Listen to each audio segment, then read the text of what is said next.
What's going on, guys? It's your boy Nick coming at you for the first time on the channel with a Melffy deck profile. That's right, ladies and gentlemen, I have been in the works putting together the most fluffiest and cutest of all decks in Yu-Gi-Oh! And that is Melffy.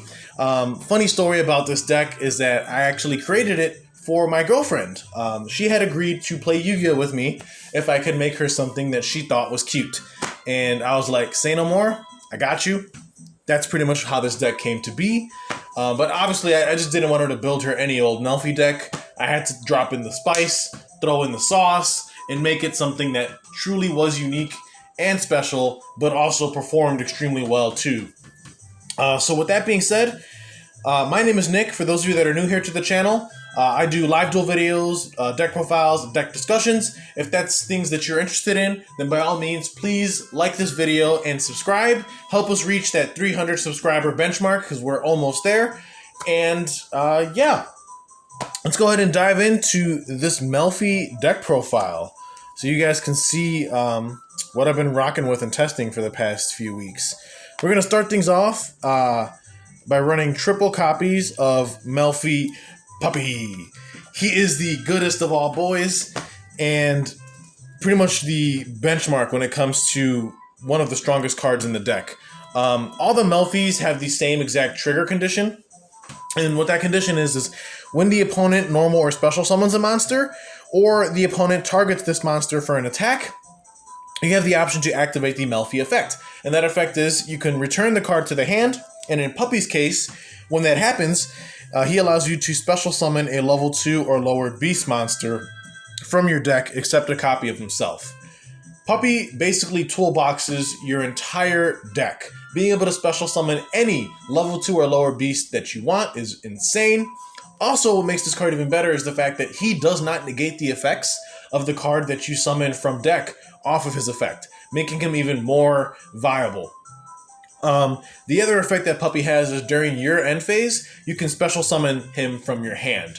All the Melffys share that exact same clause. So we're going to keep rocking through the rest of them that we have. We are on 2 copies of Melffy Catty. Catty is just like Puppy in the sense that her trigger condition is exactly the same. Whenever the opponent normal or specials or targets Catty for an attack, she has the choice to activate. However, what makes Catty different is when she bounces back to your hand, instead of summoning a level 2 or lower beast from deck, Catty gives you the choice to add a beast monster from the deck to your hand. Now, what's cool about that is that unlike Puppy, Catty does not have a level restriction attached to that. It's just any beast from deck to hand that you want, which makes Catty really, really strong and allows her to search some really awesome stuff. And then just like Puppy, during your end phase, Catty has the ability to special summon herself from hand, which means that you don't even have to exhaust your normal summon on these guys, which is fun. Then we're on 1 copy of Puppy, or 1 copy of Pony, and 1 copy of Fenny. Pony and Fenny, you just play 1 of each for the simple fact that even though they are Melffy cards, they're not the best. Like, obviously, Catty and Puppy are far superior. So Pony and Fenny are the ones that you really don't want to see in your opening hand, for example. What Fenny does is, again, just like Catty and Puppy, he bounces to hand and the opponent normal or special summons or targets Fenny for an attack. And then when you do, you have the option to special summon a beast monster from your hand off of Fenny. Just like Catty, there is no level restriction tied to that, which is pretty cool. And Fenny does not negate the effects of anything summoned from hand. But obviously Puppy is far better, given that Puppy can fetch cards from deck, which makes Puppy obviously far more versatile. And then in Pony's case, again, same exact trigger condition, but what Pony can do is you can add a level 2 or lower beast monster from graveyard to your hand. That's pretty cool for like recurability and recycling, but there's a card that we main deck that does that job a lot better, which is why, again, we're just playing the 1 copy of Pony just to have as the additional Melffy name in deck. But moving on, triple copies of Rescue Cat. If you're playing a beast-related deck, then you already know that Rescue Cat is the GOAT. It is the most insane card. Rescue Cat leads to so many 1-card combos because of how strong its effect is. What Catty does is you can send the Catty to the graveyard as cost, and then if she resolves, you can special summon 2 level 3 or lower beast monsters from your deck. Their effects are negated and then they're destroyed during the end phase, but honestly that doesn't even matter because the cards you summon off Catty, you just use as enablers to access other plays. But Catty is like a one-card engine into so many different lines. It's not even funny. Catty's really, or I keep calling her Catty. Rescue Cat is really, really strong and should definitely be respected and not just overlooked despite how cute it is, because its effect is crazy. But moving on to a supplementary engine that we decided to play in this Melffy deck, we're running some of the Fabled monsters. The reason for that is because Fableds actually have really good synergy with Melffy, given that they're also Beast type level 2 monsters. And the fact that the Fableds are tuners grants Melffy's the ability to access synchro plays that we otherwise wouldn't have access to. So triple copies of Cerburrel. What makes Cerburrel really fun is the fact that whenever he's discarded to the grave, you special summon it. And it's an if effect, not when, so it does not miss timing. I know in the earlier printings of Cerburrel, it stated when. The card has since been errated and changed to if, which means that no matter what happens, Cerburrel won't ever miss timing, which is awesome. If only Konami could have done that for a bunch of other cards that have that if versus when bullshit. But anyway, so triple copies of Cerburrel, just being a free special summonable tuner is nice. Then we're on 2 copies of the Fabled Abanc. My apologies if I'm mispronouncing his name. He's also a level 2 beast tuner, and what makes Abanc pretty cool is if he's in the graveyard, you can discard a Fabled monster, and if you do, you special summon the Abanc from the grave, but banish it when it leaves the field. The banishing when it leaves the field doesn't matter, because if you use Abanc as Xyz material, it'll never get banished. But what's nice is that, let's say you have a Cerburrel in hand. If you activate Abanc's grave effect and pitch the Cerburrel, not only does the Abanc special itself, but then the Cerburrel specials itself since it was discarded. And then it's just like a free 2-card body on field without even wasting your normal summon. Which I think is really, really crazy. So 2 copies of Abanc. And then we're also running 2 copies of the Fabled Catsith. What makes Catsith interesting is the fact that, unlike all the other cards I've shown you so far, Catsith is actually a level 1 beast tuner, which means that Catsith grants you access into different level synchros that we otherwise wouldn't have access to. But what makes Catsith really nice is her discard effect. If she's discarded to the graveyard, you can target a face-up card in the field and destroy it. Very, very easy to trigger that ability through Abanc. And what's cool about the Fables in general is that we have multiple ways in this deck to trigger their discard effects. So it's not like as situational as you would initially think. We do have the ways to get both Cerburrel and Catsith's discard effect off pretty consistently. So Catsith is just nice being able to, like, if she's discarded, to pop anything. Moving on to just generic beast good stuff. We're on 2 Kalantosa. Kalantosa is obviously the best card to summon off Puppy. If it's special summoned by the effect of a beast monster, you can target a card in the field, destroy it. Doesn't get any better than that. It's not even once per turn. So 2 copies of Kalantosa is really, really strong. 1 copy of Mind Mole, just as a non-tuner level 3 beast monster. And if it is used as synchro material for a beast monster, it allows you to draw a card as well. So it's just really, really strong. It also has the added effect where once per turn, if this card would be destroyed by battle, it's not. That doesn't come up that much, but in the times it does, it matters, obviously, because it can, the difference between keeping you alive and being OTK'd sometimes. Moving on, 1 copy of Valerifawn. Valerifawn is just a level 2 Earth Beast tuner, and Valerifawn plus Mind Mole is actually really good targets to search off of Rescue Cat, because both Valerifawn and Mind Mole together make Naturia Beast, which is nuts, which means that Rescue Cat is effectively a 1-card Nat Beast plus a draw off of Mind Mole's effect. So this is what I was talking about when I was saying Rescue Cat's really cracked. This is an example of that.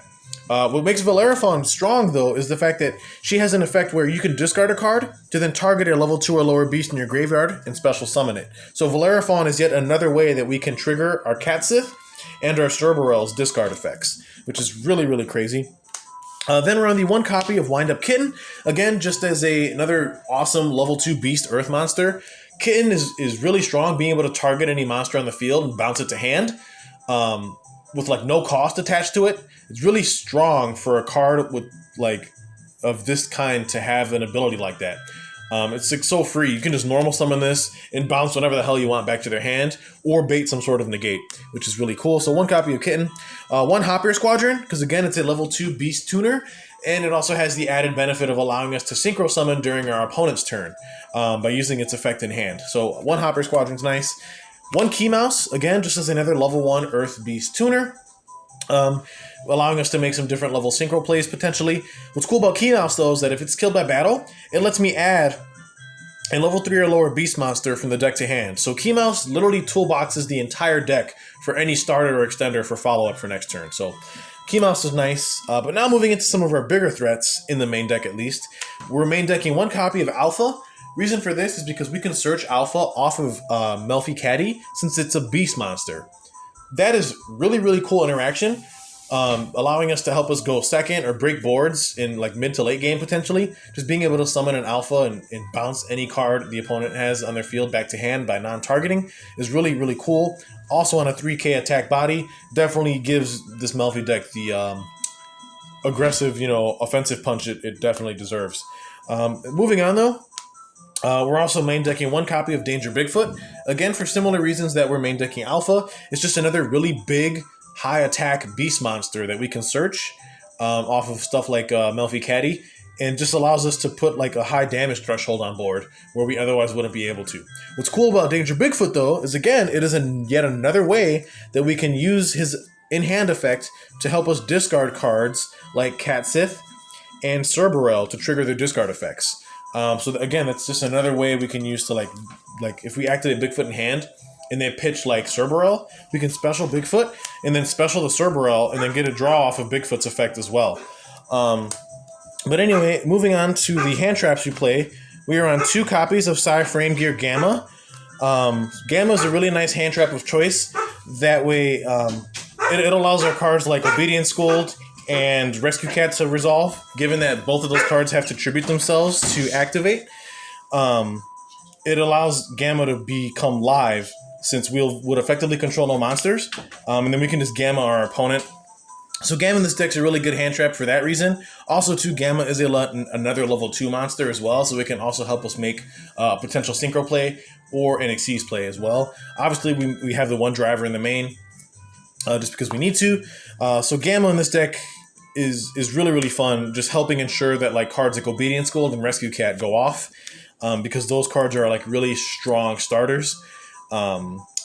And also too, Gamma in general, like if we're going second and the opponent's going first, Gamma is just a really great hand trap because it can't be like called by the grave. And not only does it negate the effect of the monster that they summon, but it removes that threat from field as well. So that they can't combo off with that card as a resource. Then we main deck one copy of Sauravis, the Ancient and Ascended.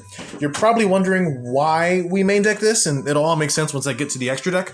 But Sauravis is nice because it effectively functions like a hand trap, where when the opponent activates a card or effect that targets a monster we control, as a quick effect, we can discard the Sauravis to then negate that activation. So Sauravis is really nice. And that's it for the monsters, guys. We're going to dive into the spell cards. We're on 2 copies of Melffy Hide-and-seek. My favorite card in this deck. It is a continuous spell. The first time each beast monster you control would be destroyed by a card effect each turn, it is not destroyed. That is an insane protection clause when it doesn't even restrict itself to just Melffys. It's any beast in general. So let's say, for example, the opponent has a Raigeki. If they Raigeki our board and we have Hide-and-seek on field, the first Raigeki will not successfully destroy our cards by card effect. They would effectively need another Raigeki or another card that would attempt to destroy our stuff by effect in order for those destructions to go through. So Hide-and-seek is a really cool way to protect a lot of our cards. In addition to that, Hide-and-seek also helps us in the long game by we can target 3 beast monsters in grave with different names, shuffle them into the deck, and then draw a card. So we have like an infinite resource loop. Just really, really strong. So 2 copies of Hide-and-seek goes really hard in this deck. Then I know I mentioned Obedience Gold before when I was talking about PSY-Frame Gamma. To no surprise, we are main decking triple copies of Obedience Gold. This card is really great, just being able to help you just have an insane startup for your turn. Just being able to special summon 3 level 2 or lower beast type monsters from your deck with different names is just awesome. That is such a strong ability to have, just putting 3 bodies on board with like almost no restriction other than you're locked into beasts for the rest of the turn, which isn't even a problem for us given that a lot of the stuff we play is beast type anyway. So triple Obedience Gold. Then we're on 2 copies of Polymerization. Probably wondering why we're main decking this at 2. It'll again make more sense once we get into the extra deck, but 2 poly obviously is nice, being able to let us fusion summon using materials from hand or field. Then we're on the 1 Monster Reborn, just again is another great recovery tool to allow us to get some of our resources back. Monster Reborn is obviously pretty iconic. Then we're on the one Called by the Grave in the main deck. Again, because hand traps suck. We're not trying to have our plays stopped for any reason. Also, Called by the Grave is another decent way to deal with stuff like Destroyer Phoenix Enforcer or Eldritch. So that's why we main deck the one of.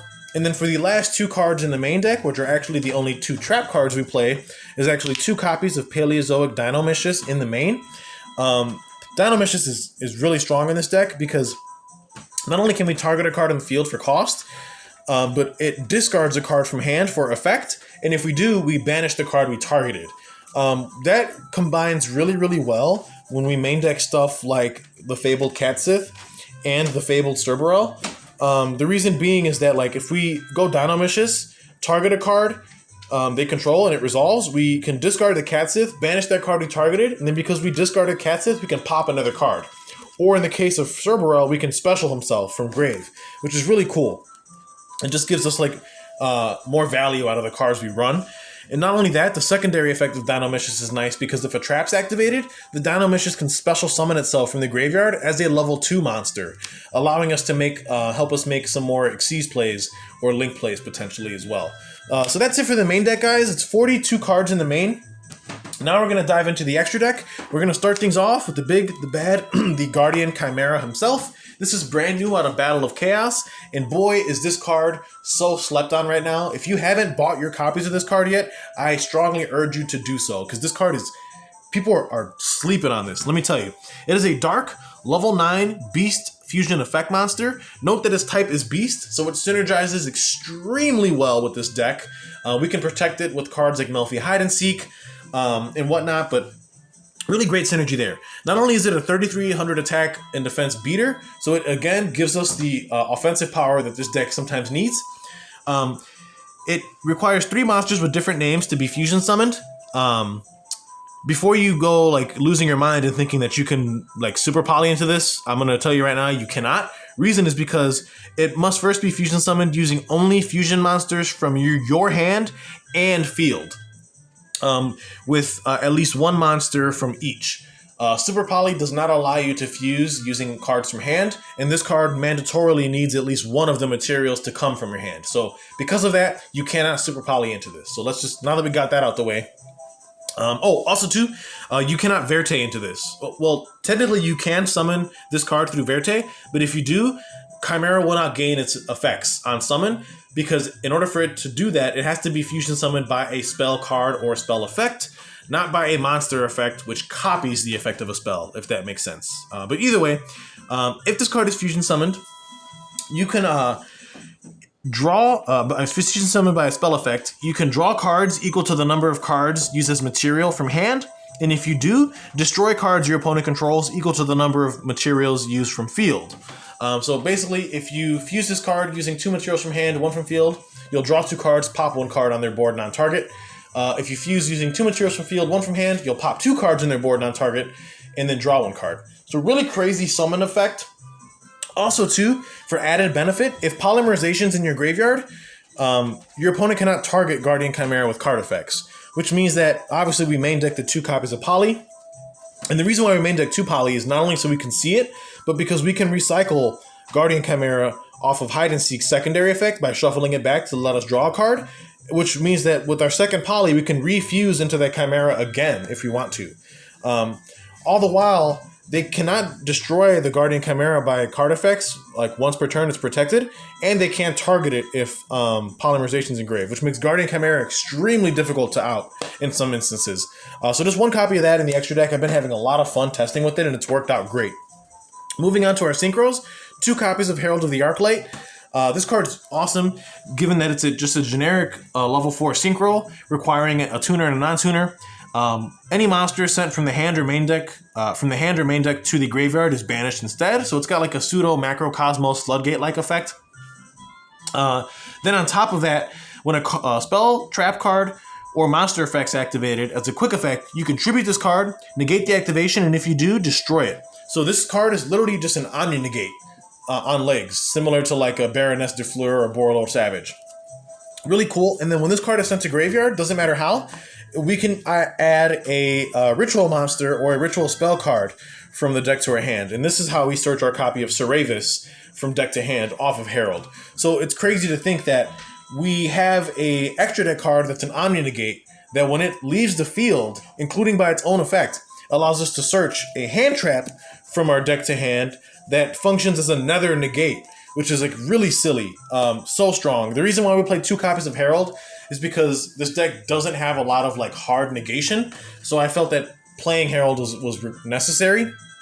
But having 2 of it is nice because unfortunately Herald is a fairy monster, not a beast, so we do not have a way to recycle it once we burn through our first one. So having the second one does come up quite a bit, especially like mid to late game. So 2 copies of that. Then we're on the one Fabled Unicore. Really strong. It does require a Fabled tuner to be made specifically, but that's no problem because all the Fableds we main deck are tuners. Excuse me. What this card is cool at doing is while both you and your opponent have the same number of cards in their hand, you can negate all spell, trap card, and effect monsters effects activated by your opponent and destroy those cards. This is not an activated effect. This is just a continuous effect that applies while Unicore is on field, which makes this very difficult to deal with in some instances because it doesn't actually activate. And while both me and my opponent have the same cards in hand, anything that they activate is just negated, which is hilarious. So 1 copy Unicore. Then moving on, we're on the 1 copy of Naturia Beast. Single-handedly, still to this day, in my opinion, one of the most insane synchros.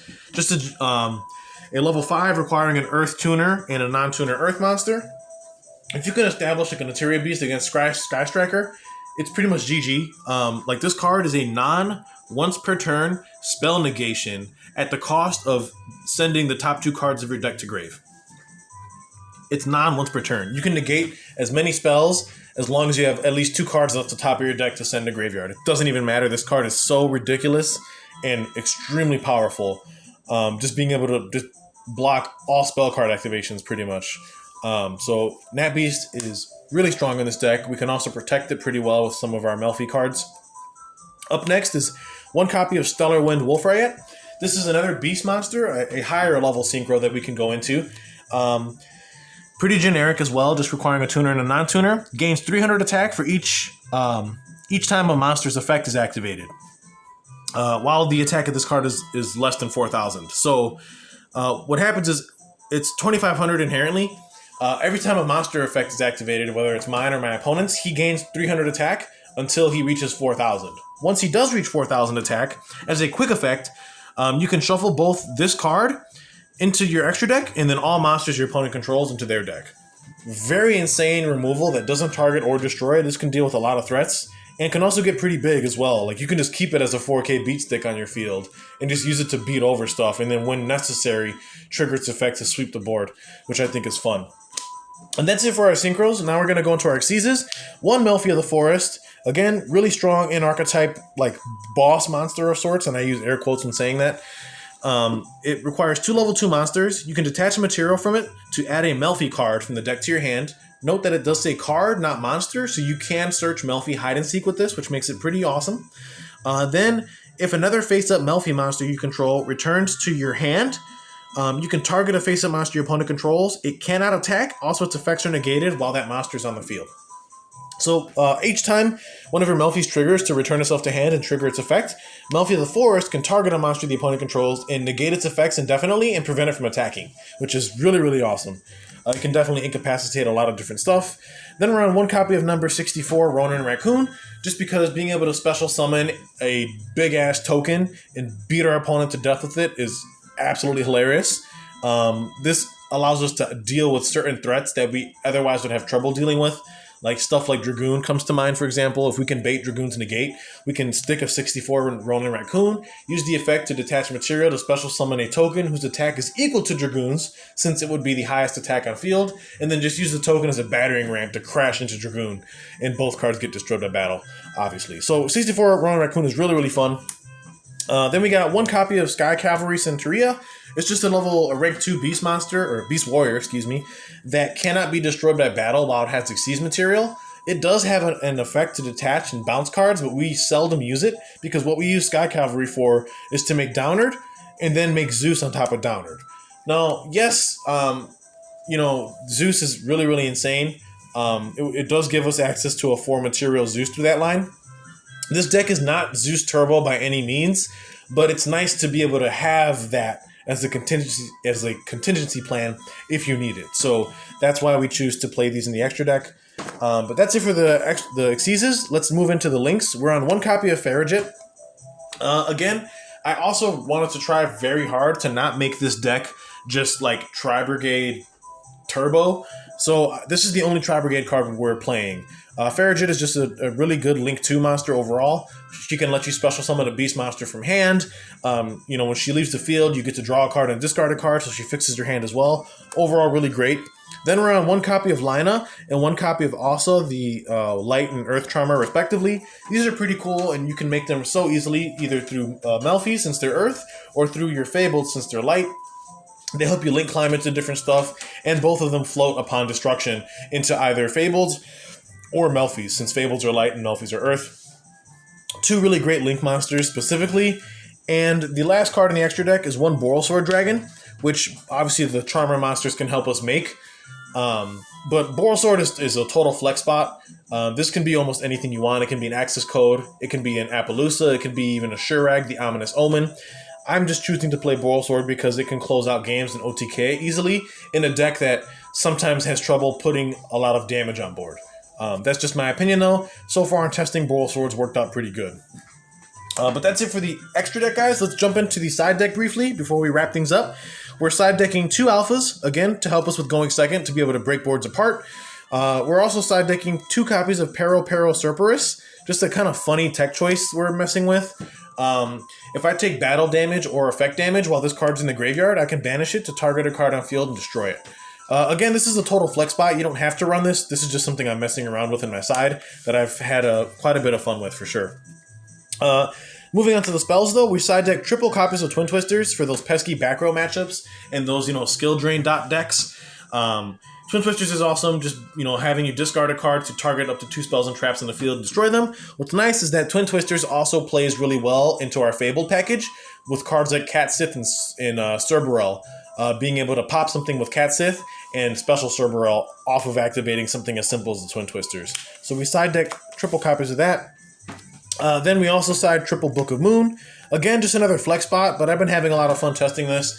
Book of Moon, I think, doesn't get a lot of the respect it deserves sometimes. This can just blank cards on field, stop your opponent from extending into synchros, exeases, or link plays by putting their monsters face down. It can also block attacks technically if you're trying to keep yourself alive. And in addition to that, it can also bait out negation. If your opponent has a Boral Savage on board and you Book of Moon it, they're pretty much going to have to use their negate to prevent their Savage from being flip face down. So it's a pretty cool card, I think, and I've been having fun with it on the side. 2 copies of Triple Tack. Again, this is totally optional at your discretion. You don't have to run this, but it's just something I'm choosing to play in the side. And then for the last side deck card is actually triple copies of Royal Decree. If you've noticed something about this profile, we only main deck the 2 Dinomischus as our trap cards of choice. If we're going against a very trap-focused deck, we can side out our Dinomischus, for example, and then side into Royal Decrees and totally screw our opponent up. But that's pretty much it for the profile, guys. Hopefully you guys enjoyed it. I will say that this deck is extremely budget as well. If you wanted to pick this up, it's a very good deck for beginner duelists to learn because it's very simple in how it plays, and all the cards are extremely cheap. But like I said, thank you guys for watching. Feel free to hit that like button and subscribe to the channel if you haven't already, and help us get to that 300 subscriber benchmark. Thank you so much, and have a great day, guys.